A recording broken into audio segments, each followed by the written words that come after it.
नाज़रीन, तलहार वेझो ॻोठ कारी मोरी ख़ास खेली में प्रीमियर लीग तरफ़ां क्रिकेट टूर्नामेंट मुनक़िद कराई वई आहे। वधीक तफ़सीलनि लाइ पेश आहे जमशेद मलाह जी ही रिपोर्ट। जी तो नाज़रीन, असीं हिन वक्त मौजूद आहियूं तलहार वेझो ॻोठ कारी मोरी में, जिते ख़ास खेली प्रीमियर लीग तरफ़ां क्रिकेट टूर्नामेंट जो अॼु फाइनल मैच कारी मोरी 11 ऐं राजो खानाणी 11 विच में थी रहियो आहे।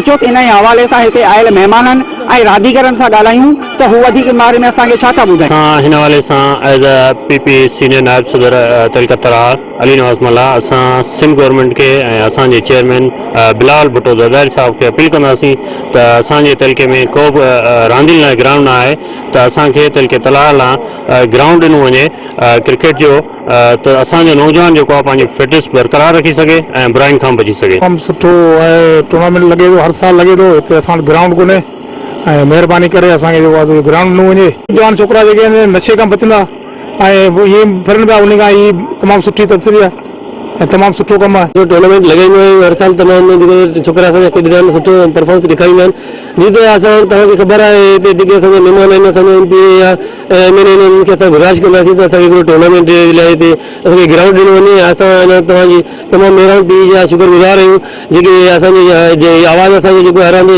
पहुचाइनि था।